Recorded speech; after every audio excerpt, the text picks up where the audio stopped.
Hey everyone, how are you all? I hope all of you would be staying at home all along. Along with that, you all would be doing some exercises to stay fit as well. और उसी के साथ साथ कुछ पढ़ाइयाँ तो चल ही रही होंगी. So my name is Chirag Chopra. I am currently deputed as Deputy Branch Manager in a public sector bank. And along with that, I have cleared CAT 2016 with an overall percentile of 97.52. My rank in IBPS 2018 was 79. Okay. So what I will be doing in this video lecture series is to complete your total syllabus starting from the very foundation to that peak to that pinnacle. Okay, and along the process we will also discuss a lot of other topics as well, such as the topics related to your interviews, along with that your mock test series and many more. So today we are again going with mathematics, and the topic for today is percentages. Here in this video you will learn a lot of new tricks, tips, along with that a lot of new shortcuts, and at the end of this video you will be well skilled to have a battle against percentages. So I can guarantee you, I can bet you that after watching this video आपके लिए percentages कभी भी उतना difficult नहीं रहेगा. Okay, let's watch it out. So what we are going to learn today, सबसे पहले हम देखेंगे कि परसेंटेजेस क्या होते हैं, व्हाट इज एक्चुअली परसेंटेज. उसके बाद हम देखेंगे परसेंटेज फाइंड करने का कन्वेंशनल मेथड जिसे हम बचपन से परसेंटेजेस फाइंड करते हुए आ रहे हैं. इसके बाद ही कुछ very new interesting methods to find percentage, और वीडियो को हम एंड करेंगे on a very high note जिसमें हम देखेंगे कि जो हमको डीआई में जो होता है डेटा इंटरप्रिटेशन, जो हमें उसमें हैवी ड्यूटी मल्टीप्लिकेशन डिवीजन और एडिशन सब्ट्रैक्शन करके जो हैवी ड्यूटी हमको परसेंटेजेस फाइंड करने होते हैं, उनको फाइंड करने का एक बहुत ही एफिशिएंट और टाइम सेविंग मेथड, और उसी के साथ बहुत ही इंटरेस्टिंग टॉपिक के साथ हम नेक्स्ट वीडियो में देखेंगे कुछ practice questions, so that you end this section with a revision and along with that with a sense of satisfaction, because practice questions करने के बाद कभी भी percentages आपके लिए उतना मुश्किल नहीं रहेगा जितना अभी है. So stick with it guys, और at the very end आपको कुछ मिलेंगे self practice questions आपके individual और personal revision के लिए, जिससे आप खुद समझ पाएंगे कि आपने इस वीडियो में क्या सीखा. Okay guys, so let's move forward. सबसे पहले क्वेश्चन आता है, what is a percentage and what do we mean by a percentage. Percentage होता क्या है और हम परसेंटेज को परसेंटेज ही क्यों बोलते हैं और कुछ क्यों नहीं बोलते. अगर हम इंग्लिश में परसेंटेज को डिवाइड करें तो आएगा परसेंट, और सेंट का मतलब होता है, देखिए बीच में है सेंट, और सेंट का मतलब होता है 100. जैसे होता है सेंचुरी, सेंचुरी मतलब क्या होता है 100 ईयर्स, वैसे ही सेंट, पर सेंट मींस पर 100. आपने कभी देखा होगा परसेंटेजेस में 99%, 100%, मतलब वो हमेशा हम कोशिश करते हैं कि परसेंटेज का मतलब होता है हम उसको हमेशा 100 के टर्म्स में लेके आए, मतलब जिसका बेस हमेशा 100 हो. जो भी क्वेश्चन में हमको वैल्यू दी है हम उसको कन्वर्ट करते हैं कि आउट ऑफ अगर 50 दिया है तो वो आउट ऑफ 100 कितना होगा, अगर 60 दिया है तो परसेंटेज टर्म्स में हम क्या फाइंड करने की कोशिश करते हैं कि वो जो भी वैल्यू हमको दी हुई है क्वेश्चन में वो आउट ऑफ 100 कितना बैठेगा.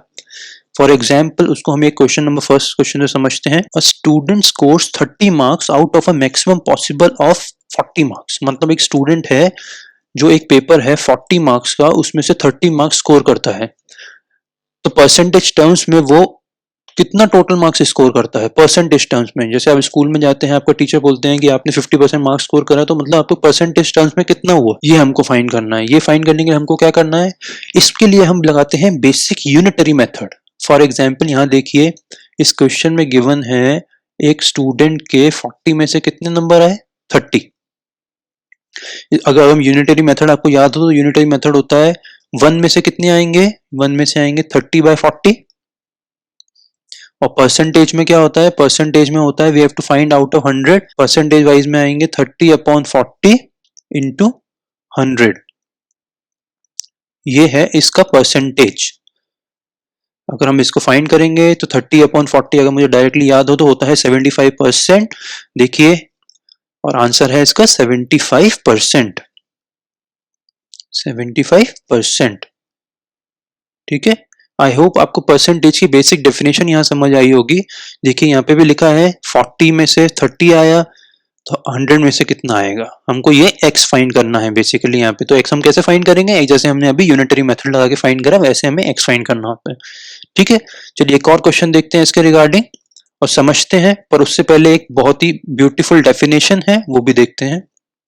ये देखिए एक नोट है यहाँ, that do you know percentages are reversible. That is 8% of 25 is equals to 25% of 8 and the second one is very easy to do. इसका मतलब है जब भी हमें क्वेश्चन में दिया होता है कि हमको फाइंड करना है 40%, फॉर एग्जाम्पल ये क्वेश्चन में हमको दिया है 40% ऑफ 25 अगर हमको फाइंड करना है, तो ये फाइंड ना करते हुए अगर हम 25% ऑफ 40 फाइंड करेंगे तो आंसर फिर भी आएगा सेम। और 25% हमको हर चीज का याद होता है, 25% इज इक्वल टू 1/4, 40/4, ये बहुत ही ईजी हो जाएगा, इसका आंसर आएगा 10। जबकि हम इस मेथड से अगर उसको करते 40% और 25 करते तो बहुत ही मुश्किल होता।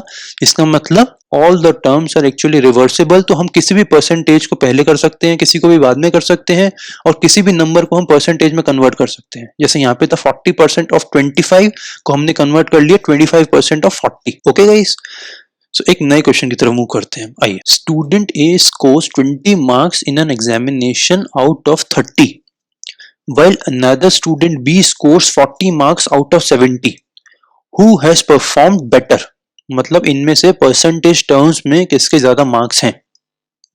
हमने जैसे पहले फाइंड करा था यूनिटरी मेथड लगा के, वैसे ही हम फाइंड करेंगे 20 मार्क्स जिसके 30 में से आए उसका परसेंटेज हम कैसे फाइंड करेंगे, उसका हम परसेंटेज फाइंड करेंगे 20/30 इंटू 100, तो आएगा 40/70 इंटू 100।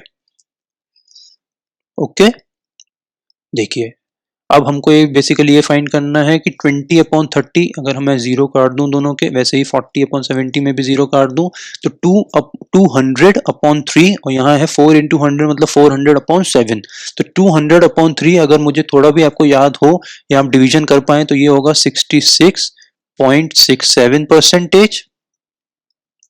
वहीं ये नीचे वाला होगा, देखिए हमेशा हमको कुछ फ्रैक्शंस याद करने होते हैं, जैसे कि 1/2 होता है 0.5, 0.5, ऐसे ही 1/3 होता है 0.33, 0.33, 1/4 होता है 0.25। सक्सेसफुली DI पूरा सॉल्व करना है तो हमको अप टू 1/15 ये फ्रैक्शंस याद करने होंगे। ऐसे ही अगर हम 1/7 की वैल्यू याद करें तो 1/7 की वैल्यू होती है 14.28%। तो 14.28 इंटू 4 करेंगे, 14.28 इंटू 4 आएगा, 14 इंटू 4 होता है 56.28 मतलब 56 ये समथिंग 57 कुछ परसेंटेज आएगा इसका आंसर, अगर हम कैलकुलेटर से ना भी करें अप्रोक्सीमेशन के से करें तो देखिए सीधा हमको समझ आ गया कि जो स्टूडेंट ने 20 मार्क्स आउट ऑफ 30 स्कोर करे हैं उसने हाईएस्ट परसेंटेज स्कोर करा है 66%, और जिसने 40 मार्क्स आउट ऑफ 70 स्कोर करे हैं उसने अराउंड 57% स्कोर करा है। इसका मतलब student A has scored more number of marks in terms of percentages. देखिए इसका सोल्यूशन देख लीजिए आप लोग, यहाँ पॉज करिए, समझिए, खुद से करके देखिए एक बार, अगर फिर भी ना समझ आए then comment below and I will make sure to include this topic in the very next video. Okay guys, okay let's move forward. Question number 3, a shopkeeper sold a pencil for ₹3 which he bought for ₹2। तो उसका profit percentage क्या है, मतलब एक shopkeeper है जिसने एक pencil ₹2 की खरीदी और ₹3 की सेल करी, तो उसका प्रॉफिट परसेंटेज कितना होगा। प्रॉफिट परसेंटेज होता है SP minus CP upon CP into 100। ठीक है, अब यहाँ पे हमें, और ये SP माइनस CP होता है प्रॉफिट, तो यहाँ हम देखेंगे SP क्या है, SP है यहाँ पे 3, CP क्या है यहाँ पे 2 अपॉन CP करेंगे 2 इंटू 100, आंसर आएगा 1/2 इंटू 100, और 1/2 को अगर हम परसेंटेज टर्म्स में कन्वर्ट करेंगे तो वो होता है 50%। इसका मतलब आंसर इज 50%, ये देखिए। ठीक है, क्वेश्चन नंबर 4 की तरफ बढ़ते हैं। A population of a city grew from 20 lakh to 22 lakh from 2014 to 2020. Find the percentage change in population. हमको क्या फाइंड करना है, एक पॉपुलेशन 20 लाख से इंक्रीज होके 22 लाख तक पहुंच गई तो कितना परसेंटेज इंक्रीज हुआ। तो यहाँ करने के लिए हम क्या करेंगे, हम चेक करेंगे 22 minus 20 upon initial value which is 20 into 100। Okay, और 22 माइनस 20 कितना होगा 2 अपॉन 20, ये देखिए यहाँ लिखा है इंटू 100, और 2 अपॉन 20 होगा 1/10, और 1/10 परसेंटेज टर्म्स में होता है 10%। मतलब इस क्वेश्चन में अगर हम देखेंगे तो there is a increase of 10% from 20 lakhs to 22 lakhs। Got it. चलिए नेक्स्ट स्लाइड में मूव करते हैं। अब यहाँ सबसे इंपॉर्टेंट हाईलाइटेड पार्ट क्या है, वो है ये most efficient and easy trick to find percentages. जो हमने लास्ट स्लाइड तक देखा वो था हमारा कन्वेंशनल मेथड परसेंटेजेस फाइंड करने का, जिसमें हम लेते हैं final value minus initial value upon initial value into 100, और ये है हमारा मोस्ट एफिशिएंट और इंटरेस्टिंग टॉपिक परसेंटेजेस फाइंड करने के लिए with the help of additions. अब ये कैसे होता है, क्या होता है, आइए चेक करते हैं। So here we go. What is the percentage value of the ratio 53/81? अगर मैं आपको आज पूछूं कि 53/81 की आप मुझे परसेंटेजेस टर्म में वैल्यू बताइए, तो आप क्या किसी भी पुराने मेथड जैसे हमने पिछले क्वेश्चन तक करा कन्वेंशनल मेथड, उसकी हेल्प से क्या बता सकते हैं इसके परसेंटेज वैल्यू? नहीं, बिल्कुल नहीं। सो इसके लिए यहाँ सबसे फ्रूटफुल और सबसे यूजफुल मेथड जो है वो है to find the percentages with the help of additions. ठीक है, आइए चेक करते हैं कैसे। अगर मैं यहाँ देखूं तो 100% ऑफ 81 कितना होगा? वो होगा 81। वैसे ही अगर मैं यहाँ फाइंड करूं 10% ऑफ 81, वो कितना होगा? वो होगा 8.10। ओके, अब अगर मुझे आप बोलें कि मुझे फाइंड करना है 50% ऑफ 81, 50% ऑफ 81 100% का हाफ होगा। 100% ऑफ 81 कितना है? 81। 51 होगा 81/2, और 81/2 होता है 40.50। वैसे ही अगर मुझे 5% ऑफ 81 फाइंड करना पड़े तो 5% ऑफ 81 बहुत सिंपल है, वो है 4.050। ठीक है, अब यहाँ पे क्वेश्चन को हम ट्राई करके देखते हैं। तो इस मेथड में हमको कोशिश करना होता है कि जो हमारे सामने, जैसे अभी हमने ये चीजें फाइंड करी देखी, ऐसे 100%, 10%, 50% और 5%, जो अभी मैंने ये कैलकुलेट करे हैं, मुझे कोशिश करनी है कि इनके क्लोजेस्ट पहुंचने की, जिसका हमें फाइंड करना है परसेंटेज टर्म्स में आंसर। जैसे यहाँ पे है 53।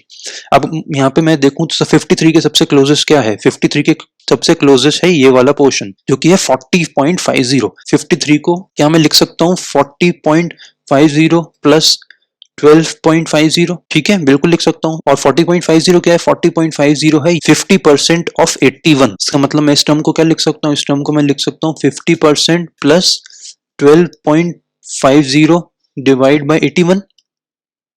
बिल्कुल सही। अब हमको ये देखना है कि 12.50 के क्लोजेस हमको क्या मिलता है। 12.50 के क्लोजेस हमने जो फाइंड करा है वो है ये 10% ऑफ 81 जो होता है 8.10। इसका मतलब मैं इसको 12.50 को अगर मैं 12.50 डिवाइड बाय 81 को अगर मैं लिखना चाहूँ तो क्या मैं ये लिख सकता हूँ 8.10 प्लस 4.40? बिल्कुल लिख सकता हूँ। और 8.10 क्या होता है? 8.10 है 10% ऑफ 81 प्लस 4.40 डिवाइड बाई 81। क्या मैं लिख सकता हूँ ऐसा? बिल्कुल। अब मुझे ये फाइंड करना है कि 4.40 के क्लोजेस क्या होता है। 4.40 के अगर मैं क्लोजेस देखूं तो ये है 4.050 जो कि है 5% ऑफ 81। तो मतलब मैं चाहूं अगर तो 4.40 को क्या मैं 4.050 प्लस 0.35 लिख सकता हूं? बिल्कुल लिख सकते हैं। और इसको मैं 5% प्लस 0.35 डिवाइड बाई 81 लिख सकता हूं। अब अगर मैं यहाँ ध्यान से देखूं, अगर इसका 5% ऑफ 81 4.050 है तो 0.50% ऑफ 81 कितना होगा? 0.50% ऑफ 81 वुड बी 0.4050। और यहाँ देखिए हमको क्या फाइंड करना है 0.35, और यहाँ आ गया हमारा 0.40। ठीक है, इसका मतलब हमको यहाँ देखने से ये समझ आ रहा है कि 0.35 0.50% ऑफ 81 के बहुत क्लोज होगा। ठीक है, मतलब हमको मोटा मोटा कुछ एक पार्ट मिल गया है जिसमें हमने फाइंड करा कि 53 को अगर हम 40.50 में डिवाइड करें तब एक 50% का टर्म बनेगा। ऐसे ही 12.5 को अगर हम 8.1 में डिवाइड करेंगे तो एक 10% का टर्म बनेगा। ऐसे ही 4.40 को अगर 4.050 में डिवाइड करेंगे तो एक 5% का टर्म बनेगा। ठीक है, और इसी के साथ हमको ये भी समझ आ गया है कि 0.35 अपॉन 81 0.50% के बहुत ही क्लोज है। ठीक है, अगर हमने जो जिस प्रोसेस अभी हम कैलकुलेट कर रहे हैं, अगर हम उससे कैलकुलेट करें तो 50% ये वाला पोर्शन प्लस 10% ये वाला पोर्शन प्लस 5% ये वाला पोर्शन प्लस 0.50, अगर हम इन सबको ऐड करें तो आंसर क्या आएगा? 50 प्लस 10 60 प्लस 5 65, मतलब आंसर हमारा कुछ आएगा 60.5% के बहुत ही क्लोज। मतलब अगर मैंने अप्रोक्सीमेशन में थ्रू एडिशन सॉल्व करा तो मेरा आंसर आया 65.5% के बहुत ही क्लोज। आइए हम चेक करते हैं अगर हम कैलकुलेटर से सॉल्व करते तो इसका आंसर क्या होता। अगर हम कैलकुलेटर से इस क्वेश्चन को सॉल्व करते, देखिए यहाँ पे लिखा है calculating it through calculator, answer आ रहा है 65.43%। और अभी हमने एडिशन और अपने थोड़ा अप्रोक्सीमेशन की हेल्प से अगर सॉल्व करा तो हमारा आंसर आया 65.50% से जस्ट थोड़ा सा ही छोटा, को 0.35 बहुत ही क्लोज है 0.4050 के, जो कि है 0.50% ऑफ 81। तो मतलब हमारा आंसर आ रहा था 65.50% से जस्ट छोटा। देखिए अगर हम कैलकुलेटर से सॉल्व करते तो आंसर आता 65.43%। तो देखिए ये प्रोसेस कितना ही, ये मेथड कितना ही यूजफुल है हमारे लिए एक डीआई सॉल्व करने के लिए, या बेसिकली कभी प्रॉफिट एंड लॉस के क्वेश्चंस आते हैं हमारे मेंस में या प्री के एग्जामिनेशन में, या बेसिक कभी टाइम एंड वर्क के क्वेश्चंस आते हैं, टाइम स्पीड डिस्टेंस के क्वेश्चंस आते हैं, उसी के साथ कई बार अप्रोक्सीमेशन सिंप्लीफिकेशन में भी ये बहुत हेल्प करेगा। तो मुझे ये लगता है कि आपको ये मेथड को स्टार मार्क करना चाहिए, इसकी और प्रैक्टिस करनी चाहिए, इसको और देखें थोड़ा, यहाँ पे लें स्क्रीनशॉट, यहाँ पे अभी करें वीडियो को पॉज कुछ मिनट के लिए, अच्छे से समझें, खुद से करके देखें। फॉर एग्जांपल अगर मैं भी आपको एक क्वेश्चन दूं कि find the percentage in the percent terms of 41/83, तो मुझे बताइए कि ये परसेंटेज टर्म्स में कितने आंसर आएगा। और एक और अगर मैं आपको क्वेश्चन दूं फाइंड 83/96, तो बताइए ये परसेंटेज टर्म्स में कितना आएगा। ये दोनों क्वेश्चन सॉल्व करिए और इनका आंसर कमेंट में नीचे मुझे पोस्ट करके बताइए क्या आएगा। आइए नेक्स्ट स्लाइड में देखते हैं कुछ और एक्स्ट्रा क्वेश्चंस। देखिए ये एक नया क्वेश्चन है, इसमें पूछ रहे हैं कि what is the percentage value of 326/37। ठीक है, अब जैसे हमने लास्ट क्वेश्चन में फाइंड करा था उसमें हमारा न्यूमरेटर छोटा था डिनोमिनेटर से, तो हमारा आंसर आया था लेस देन 100%। पर यहाँ हमारा जो न्यूमरेटर है वो डिनोमिनेटर से अराउंड 9 या 10 टाइम्स बड़ा है, मतलब जो इसका आंसर परसेंट टर्म्स में आएगा वो वेरी वेरी ग्रेटर देन 100% होगा, क्योंकि 100% से कम आंसर कब आएगा, जब उसका न्यूमरेटर छोटा होगा डिनोमिनेटर से, या न्यूमरेटर डिनोमिनेटर से बड़ा है, इसका मतलब answer would be greater than 100%। ठीक है, अब देखिए हम इसको सॉल्व करते हैं, हम वही प्रोसेस लगाएंगे, वही सब कुछ करेंगे, थोड़े से ट्विक्स के साथ। जब इस क्वेश्चन का प्रोसेस समझ जाएंगे तब इस क्वेश्चन का सोल्यूशन देखिए। ये सोल्यूशन भी बहुत इजी है, पर यहाँ हमने फाइंड करा था 100%, 10%, 5%, 50%, 0.5%, 1%। ऐसे ही हम यहाँ फाइंड करेंगे 800%, 80%, 1%। विद प्रैक्टिस ये क्वेश्चन आपको बहुत इजी लगने लगेगा और बहुत ही यूजफुल प्रोसेस भी रहेगा ये आपके लिए। तो यहाँ पे वीडियो पॉज करिए, ये सॉल्यूशन पूरा देखिए। अगर आपको सॉल्यूशन ना समझ आए तो in comment below, I will make sure to take up this topic in the very next video. Okay, let's move to the next topic. See, जब भी हम डीआई के कुछ क्वेश्चंस करते हैं, डीआई मींस डेटा इंटरप्रिटेशन के, जब भी हम कुछ क्वेश्चंस अटेम्प्ट करते हैं तो उन क्वेश्चंस में बहुत ही फ्रीक्वेंटली देखा जाता है कि वो हमसे कुछ बहुत ही हैवी ड्यूटी कैलकुलेशन करने के लिए बोलते हैं। जैसे कि वो मांगते हैं फॉर एग्जाम्पल 43.16% ऑफ 968। तो अब ये क्वेश्चन को सॉल्व करना बहुत ही मुश्किल है without the proper knowledge of percentages. और मैंने कई बार स्टूडेंट्स को देखा है ये क्वेश्चन स्किप करते हुए। इवन मेरे कुछ फ्रेंड्स हैं जो आज भी प्रिपरेशन कर रहे हैं, वो आज भी इन क्वेश्चंस को स्किप करते हैं just because they don't know the proper method to solve percentages. ठीक है, तो आइए आज हम ये देखते हैं कि अगर ऐसे कुछ क्वेश्चंस होंगे, बहुत ही मुश्किल क्वेश्चंस होंगे जो डीआई में हमसे बहुत फ्रीक्वेंटली पूछे जाते हैं, उन क्वेश्चंस को सॉल्व करने के मेथड क्या है। यहाँ बहुत ट्रिक्स हैं डेटा इंटरप्रिटेशन की हमारी कैलकुलेशन को इजी करने के लिए, जो मैंने मेजरली 4 पार्ट्स में डिवाइड करी हैं। आइए उसका फर्स्ट पार्ट देखते हैं, पर आगे बढ़ने से पहले हम ये देखते हैं कि स्टार मार्क टॉपिक क्या है। यहाँ लिखा है if more than 1% change is happening in a single operation then they are interchangeable. मतलब एक गांव है जहाँ की पॉपुलेशन 2013 से 2014 20% बढ़ी है। ठीक है, 2014 से 2015 में पॉपुलेशन 30% बढ़ी है, और 2015 से 2016 में पॉपुलेशन 80% बढ़ी है। तो finally at the end of 2016 population कितनी होगी। तो इसमें हमको क्या फाइंड करना पड़ेगा, इसमें हमको फाइंड करना पड़ेगा पहले 20% का इंक्रीज, फिर 30% का इंक्रीज, और फिर एंड में 80% का इंक्रीज। मैथ में एक मिरेकल ये है कि हम ये 3 परसेंटेजेस को इस सीक्वेंस में ना लेते हुए अपनी कंफर्ट के हिसाब से किसी भी सीक्वेंस में ले सकते हैं। फॉर एग्जाम्पल अगर मैं चाहूँ कि सबसे पहले मैं उस पॉपुलेशन का 80% कैलकुलेट करूँ, उसके बाद 30% कैलकुलेट करूँ, उसके बाद 20% कैलकुलेट करूँ, तब भी आंसर सेम आएगा, जो कि आंसर 20% का इंक्रीज के बाद 30% के इंक्रीज के बाद 80% का इंक्रीज आएगा। ये चीज हो सकता है अभी आपको समझने में थोड़ा प्रॉब्लम आ रहा हो, तो आइए कुछ क्वेश्चंस की हेल्प से इनको समझने की कोशिश करते हैं। देखिए, so the first topic is successive changes, जो हमारा डीआई में बहुत ही ज्यादा फ्रीक्वेंटली पूछे जाते हैं।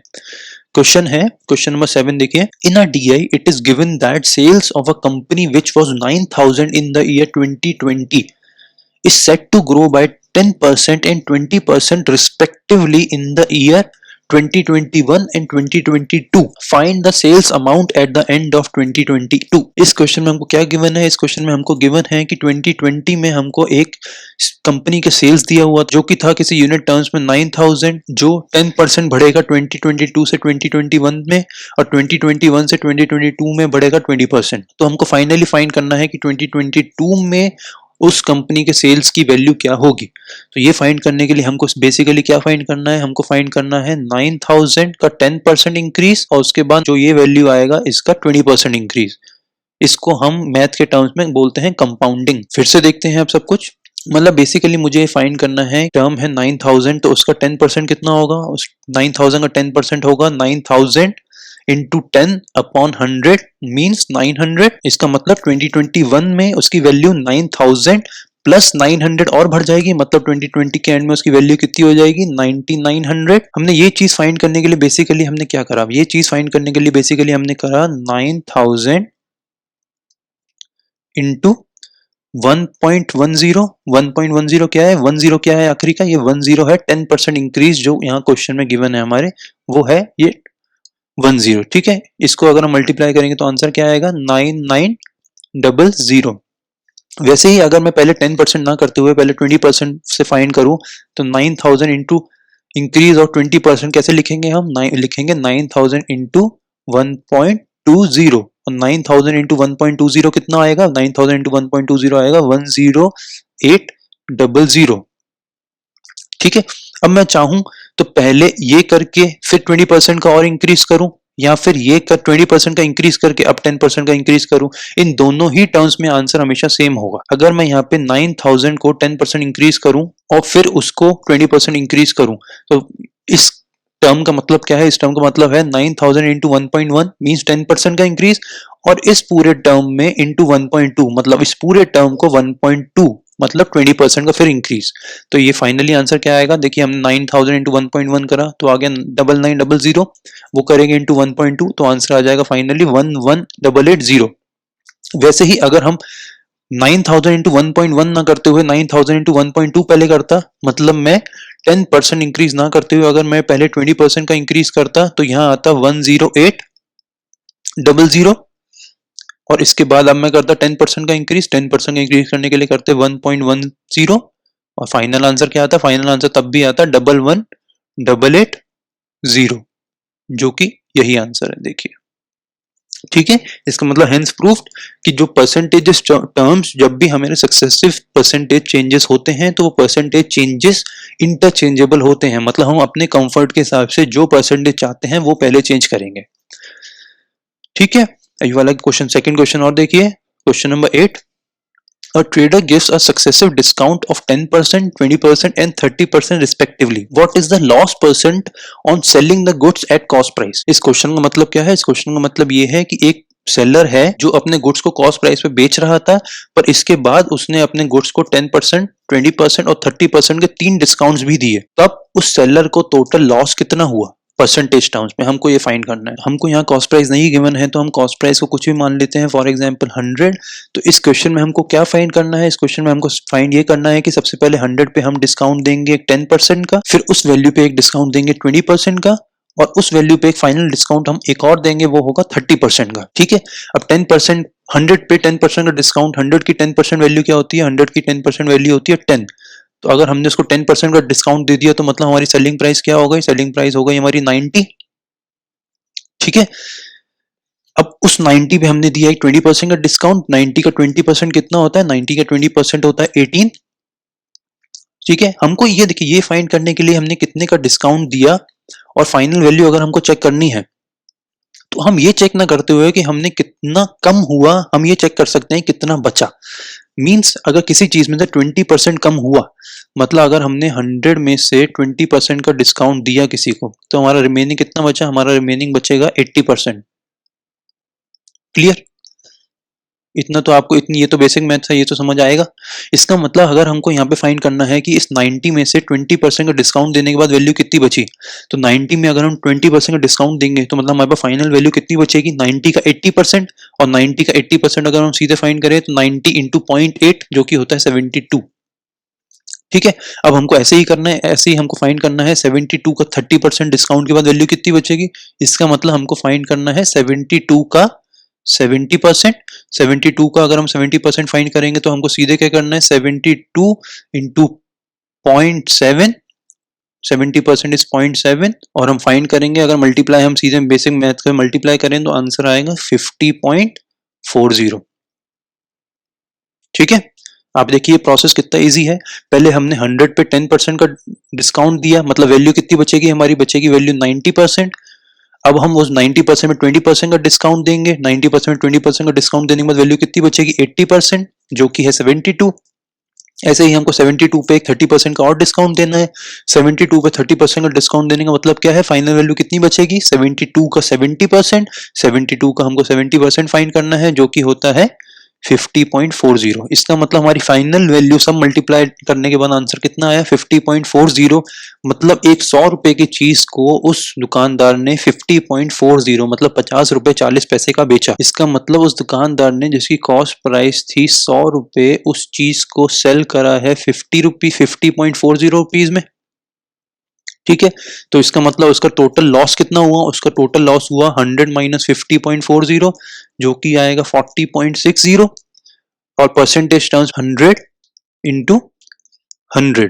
ठीक है। परसेंटेज टर्म्स में अगर हम फाइंड करेंगे तो परसेंटेज टर्म्स में इसका आंसर कितना आएगा 40.60%। ठीक है। आई होप आपको ये आंसर समझ आया होगा, ये अभी तक प्रोसेस समझ आई होगी। आइए इसका सोल्यूशन और देखते हैं। देखिए इसका सोल्यूशन है, अगर हमने यहाँ पे हमको कॉस्ट प्राइस गिवन नहीं थी तो हमने कॉस्ट प्राइस लेट कर लिया 100। देखिए जो हमने लास्ट क्वेश्चन में भी बात करी थी कि जब सक्सेसिव परसेंटेज चेंजेस होते हैं वहां पे ये परसेंटेजेस इंटरचेंजेबल होते हैं, रिवर्सिबल होते हैं।